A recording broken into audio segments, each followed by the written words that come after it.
नमस्कार विद्यार्थी मित्रांनो, आजच्या या व्हिडिओमध्ये आपण महत्त्वाची पुस्तके व वृत्तपत्रे अभ्यासणार आहोत. तुम्हाला अतिशय महत्त्वाचे यामध्ये पुस्तके आणि वृत्तपत्र अभ्यासलेले पाहायला मिळतील. त्यासाठी व्हिडिओ शेवटपर्यंत बघा, नक्की तुम्हाला फायदा होईल. चला तर मग आपण व्हिडिओला सुरुवात करू. पहिला प्रश्न बघा, माझे सत्याचे प्रयोग हे आत्मचरित्र कोणी लिहिलं? ऑप्शन बघा, महात्मा गांधी, महात्मा ज्योतिबा फुले, सुभाषचंद्र बोस आणि शाहू महाराज. यापैकी माझे सत्याचे प्रयोग हे आत्मचरित्र कोणी लिहिलेलं आहे? तर महात्मा गांधी यांनी माझे सत्याचे आत्मचरित्र लिहिलेलं आहे. पुढचा प्रश्न, डिस्कवरी ऑफ इंडिया या ग्रंथाचे लेखक कोण? ऑप्शन बघा, महात्मा गांधी, लाल बहादूर शास्त्री, सरदार वल्लभभाई पटेल, पंडित जवाहरलाल नेहरू. यापैकी डिस्कवरी ऑफ इंडिया या ग्रंथाचे लेखक कोण आहेत? तर पंडित जवाहरलाल नेहरू, म्हणजेच ऑप्शन क्रमांक 4 या प्रश्नाचं उत्तर आपल्याला बरोबर सांगता येतं. आणि ते कधी लिहिलेलं आहे बघा, 1942 ते 1945 मध्ये लिहिलेलं आपल्याला सांगता येतं डिस्कवरी ऑफ इंडिया हा ग्रंथ. पुढचा प्रश्न, केसरी या वृत्तपत्राशी कोण संबंधित आहे असं आपल्याला विचारलेलं आहे? बिपिनचंद्र पाल, दादाबाई नौरोजी, लोकमान्य टिळक आणि सुरेंद्रनाथ बॅनर्जी. यापैकी केसरी या वृत्तपत्राशी संबंधित कोणते व्यक्ती आहेत? तर लोकमान्य टिळक, म्हणजेच ऑप्शन क्रमांक 3. बघा, लोकमान्य टिळकांनी 1881 साली आगरकर, चिपळूणकर व इतरांच्या मदतीने केसरी व मराठा हे वृत्तपत्र सुरू केलेलं आपल्याला सांगता येतं. बघा, कधी 1881 मध्ये. आणि बघा, आता केसरी हे मराठीतून प्रकाशित व्हायचं आणि मराठा हे इंग्रजीमधून प्रकाशित झालेलं आपल्याला पाहायला मिळतं. पुढचा प्रश्न, केसरी आणि मराठा हे वृत्तपत्र कोणी सुरू केले? आगरकर, टिळक आणि चिपळूणकर आणि आगरकर, वरीलपैकी कोणी नाही. यापैकी केसरी आणि मराठा हे वृत्तपत्र सुरू कोणी केलं? सुरू करणारे कोण व्यक्ती होते? तर आगरकर आणि टिळक, म्हणजे ऑप्शन क्रमांक 1 या प्रश्नाचं उत्तर योग्य सांगता येतं. पुढचा प्रश्न, बॉम्बे क्रॉनिकल हे वृत्तपत्र सुरू कोणी केलं? फिरोज शाह मेहता, मौलाना आझाद, महात्मा गांधी. यापैकी नाही. बघा, बॉम्बे क्रॉनिकल हे वृत्तपत्र सुरू करणारे कोण होते? तर फिरोज शाह मेहता, म्हणजेच ऑप्शन क्रमांक 1 या प्रश्नाचं उत्तर आपल्याला योग्य सांगता येतं. बघा, बॉम्बे क्रॉनिकल हे एक इंग्लिश भाषेतील वृत्तपत्र असलेलं आपल्याला सांगता येतं. ज्याची स्थापना कोणी केली? तर फिरोज शाह मेहता यांनी केलेली आपल्याला सांगता येतं. पुढचा प्रश्न, लोकमान्य टिळकांनी कोणती वृत्तपत्रे सुरू केली? दर्पण व प्रभाकर, केसरी व मराठा, तरुण भारत व केसरी, दर्पण व मराठा. यापैकी लोकमान्य टिळकांनी कोणती वृत्तपत्र सुरू केलेलं आपल्याला विचारलेलं आहे? तर केसरी व मराठा, म्हणजेच ऑप्शन क्रमांक 2. बघा, लोकमान्य टिळकांनी 1881 साली आगरकर, चिपळूणकर इतरांच्या मदतीने केसरी व मराठा ही वृत्तपत्र सुरू केलेली आपल्याला सांगता येतात. बघा, आता केसरी हे वृत्तपत्र कधी सुरू केलं? तर 4 जानेवारी 1881 आणि मराठा हे कधी केलं? तर 2 जानेवारी 1881. पुढचा प्रश्न, हरिजन हे साप्ताहिक कोणी सुरू केले? सुभाषचंद्र बोस, महात्मा गांधी, बाळ गंगाधर टिळक, सरदार वल्लभभाई पटेल. यापैकी हरिजन हे साप्ताहिक सुरू करणारे कोण होते? बघा, तर महात्मा गांधी, म्हणजेच ऑप्शन क्रमांक 2 या प्रश्नाचं उत्तर आपल्याला योग्य सांगता येतं. पुढचा प्रश्न, खालीलपैकी कोणते वृत्तपत्र महात्मा गांधी यांच्याशी संबंधित नसलेलं आपल्याला विचारलेलं आहे? हरिजन, यंग इंडिया, केसरी, नवजीवन. यापैकी महात्मा गांधीजीशी संबंधित नसलेलं वृत्तपत्र आपल्याला विचारलेलं आहे. तर केसरी हे महात्मा गांधीजीशी संबंधित नसलेलं वृत्तपत्र आपल्याला सांगता येतं. बघा, आता केसरी वृत्तपत्र कोणाचे होते? तर लोकमान्य टिळक यांचे होते. महात्मा गांधीचे होते का? तर नव्हते. लोकमान्य टिळक यांचे सांगता येतात. पुढचा प्रश्न, डिस्कवरी ऑफ इंडिया हा ग्रंथ पंडित जवाहरलाल नेहरू यांनी टिंबटिंब येथील तुरुंगात लिहिला. बघा, डिस्कवरी ऑफ इंडिया हा ग्रंथ कोणत्या तुरुंगात लिहिला? तर अहमदनगर, अहमदाबाद, एरवाडा आणि अलाहाबाद. यापैकी कोणत्या तुरुंगामध्ये डिस्कवरी ऑफ इंडिया हा ग्रंथ लिहिण्यात आलेला आहे? तर अहमदनगर, म्हणजेच ऑप्शन 1 बरोबर असणार आहे. बघा, पुढचा प्रश्न, लोकमान्य टिळकांनी मंडालेच्या तुरुंगात असताना कोणता ग्रंथ लिहिला? बघा आता, मंडालेच्या तुरुंगात असताना लोकमान्य टिळक यांनी कोणता ग्रंथ लिहिला? गीताई, माझी जन्मठेप, टिळकनामा आणि गीता रहस्य यापैकी कोणता ग्रंथ लिहिलेला आहे? तर गीता रहस्य म्हणजे ऑप्शन 4. बघा, लोकमान्य टिळक यांचा जन्म कधी झाला? तर 23 जुलै 1856 रोजी त्यांचा जन्म झालेला आपल्याला सांगता येतं, लोकमान्य टिळक यांचा. आणि त्यांची वृत्तपत्रे कोणकोणती होती? तर केसरी व मराठा ही वृत्तपत्रे असलेली लोकमान्य टिळक यांची आपल्याला सांगता येतात. पुढचा प्रश्न,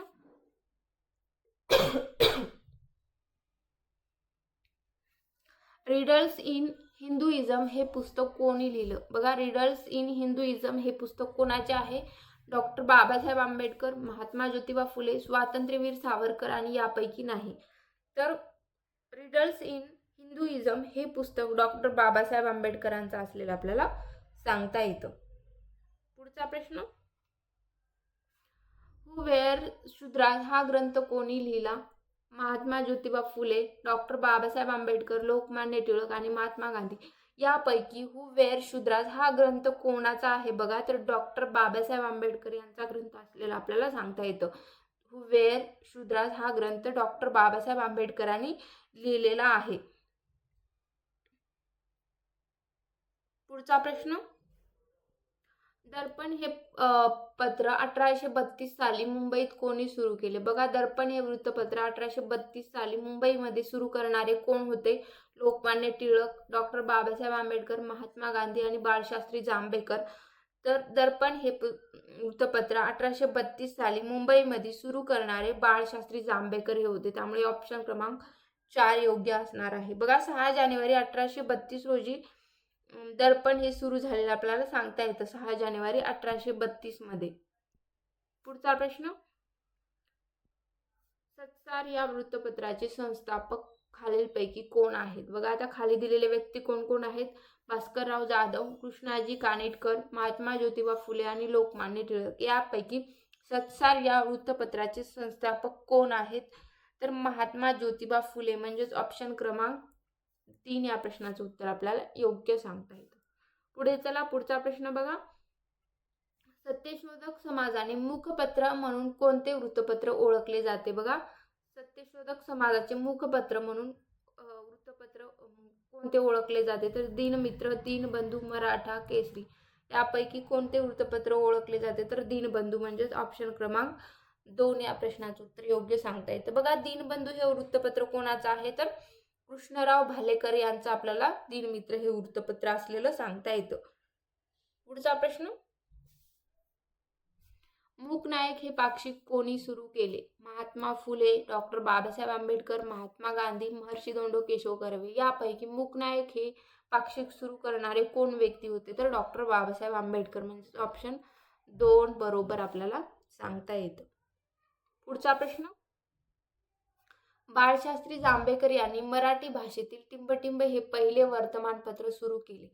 दिग्दर्शक, दर्पण, ज्ञानोदय आणि दिनबंधू यापैकी बाळशास्त्री जांभेकर यांनी मराठी भाषेतील पहिले त्यांचे वृत्तपत्र कोणते होते? तर बघा, दर्पण सांगता येतं. त्यामुळे ऑप्शन क्रमांक 2 या प्रश्नाचं उत्तर योग्य येतं. बघा, दर्पणची सुरुवात कधी झाली? तर 6 जानेवारी 1832 मध्ये झालेली आपल्याला सांगता येतं. आणि कोणी केली? तर बाळशास्त्री जांभेकर यांनी केली. आणि ते पश्चिम भारतातील पहिले इंग्रजी व मराठी वृत्तपत्र असलेलं सुद्धा आपल्याला सांगता येतं, दर्पण.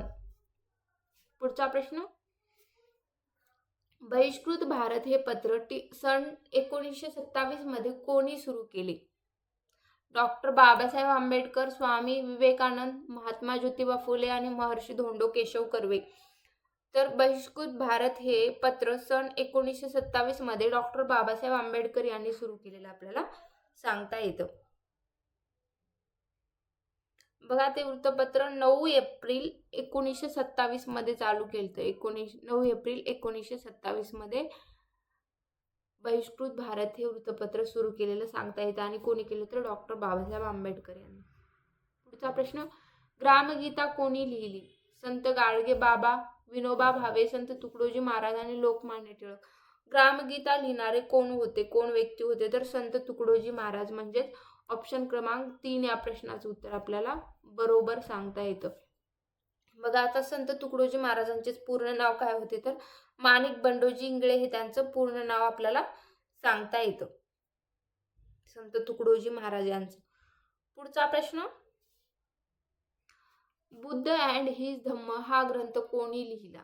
महात्मा फुले, गौतमीपुत्र कांबळे, डॉक्टर बाबासाहेब आंबेडकर आणि दलाई लामा. यापैकी बुद्ध अँड हिज धम्म हा ग्रंथ लिहिणारे डॉक्टर बाबासाहेब आंबेडकर आपल्याला पाहायला मिळतात. पुढचा प्रश्न, शेतकऱ्यांचा आसूड हा ग्रंथ कोणी लिहिला? यशवंतराव चव्हाण, विनोबा भावे, डॉक्टर बाबासाहेब आंबेडकर आणि महात्मा फुले. शेतकऱ्याचा आसूड हा ग्रंथ लिहिणारे कोण होते? बघा महात्मा फुले. म्हणजेच ऑप्शन क्रमांक 4. बघा महात्मा फुले यांनी या ग्रंथातून शेतकऱ्यांच्या दुःखाला वाचा फोडली आणि शेतकऱ्यांच्या हीन अवस्थेला कारणे त्यांनी सांगितलेली या ग्रंथामधून आपल्याला पाहायला मिळतात किंवा दिसून येतात. पुढचा प्रश्न, द प्रॉब्लेम ऑफ रुपी हा ग्रंथ कोणी लिहिला? महात्मा गांधी, पंडित जवाहरलाल नेहरू, महर्षी कर्वे आणि डॉक्टर बाबासाहेब आंबेडकर. यापैकी द प्रॉब्लेम ऑफ रुपी हा ग्रंथ लिहिणारे कोण होते, तर डॉक्टर बाबासाहेब आंबेडकर. म्हणजेच ऑप्शन 4 योग्य असणार आहे. पुढचा प्रश्न, गुलामगिरी हे पुस्तक खालीलपैकी कोणी लिहिले? महात्मा फुले, अण्णाभाऊ साठे, लोकमान्य टिळक आणि गोपाळकृष्ण गोखले. तर गुलामगिरी हे पुस्तक लिहिणारे महात्मा फुले सांगता येतात, त्यामुळे ऑप्शन 1 बरोबर. पुढचा प्रश्न, कोणता ग्रंथ स्वातंत्र्यवीर सावरकरांनी लिहिला नाही असं आपल्याला विचारलेलं आहे. बघा स्वातंत्र्यवीर सावरकरांचा कोणता ग्रंथ नाही यापैकी? माझी जन्मठेप, हिंदुत्व, काळे पाणी आणि गुलामगिरी. यापैकी कोणता ग्रंथ नाही, तर गुलामगिरी हा स्वातंत्र्यवीर सावरकरांचा ग्रंथ नसलेला आपल्याला सांगता येतं, ऑप्शन 4. बघा गुलामगिरी हा ग्रंथ कोणाचा आहे, तर महात्मा फुले यांचा आहे. बघा महात्मा फुले यांचा आपल्याला सांगता येतं.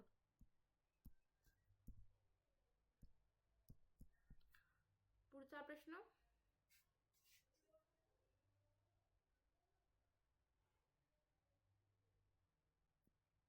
खालीलपैकी कोणास देशबंधू म्हणून ओळखले जाते? बघा देशबंधू म्हणून कोणास ओळखले जाते, तर चित्तरंजन दास. म्हणजेच ऑप्शन 4 बरोबर असणार आहे. पुढचा प्रश्न,